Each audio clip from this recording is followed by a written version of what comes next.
Hey, Rasta Mia, big up Wakente man wangu Blast, Young Liminem, big up Roberto, right?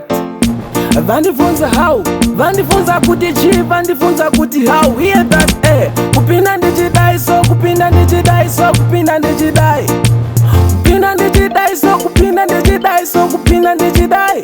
Hey, oh, mbichana zvangu ngekamba. Hey, mbichana zvangu ngekamba. Ndinakana check manyira kuita kunge ndiri kufamba.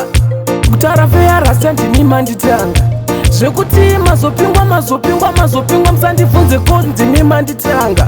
Hondo yamatanga munoipedza here nhai rasta. Kana makashinga uyai tingotange tingopinde 1 2 3 rasta ini ndakasimba ndozvitemba. Hey, rasta musafende handi hondo yacho ndimi maitanga. Saka Roberto amutsvededze mudhuze umudze mpana. Ndoda kumubheka fanika keke, ndoda kumuratidza pafaita pana eke. Ndiye aitanga iyi hondo andifunge kuti anoipedza.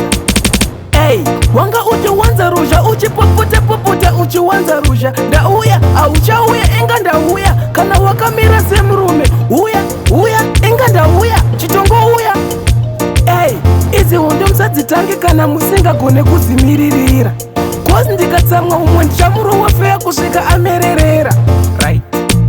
Vandifunza how, vandifunza kuti chi, vandifunza kuti how. Hear that, kupinda ndichidai so, kupinda ndichidai so, kupinda ndichidai. Kupinda ndichidai so, kupinda ndichidai so, kupinda ndichidai. Hey, oh, mbichana zvangu ngekamba. Hey, mbichana zvangu ngekamba. Ndinakana check manyira kuita kunge ndiri kufamba. Kutarafe rasta ndinima nditanga. Zvekuti mazopingwa musandifunze ko ndinima nditanga. Hondo yamatanga munoipedza here nhai rasta. Kana makashinga uyai tingotange tingopinde 1 2 3 rasta ini ndakasimba ndozvitemba. Hey, rasta musafende handi hondo yacho ndimi maitanga.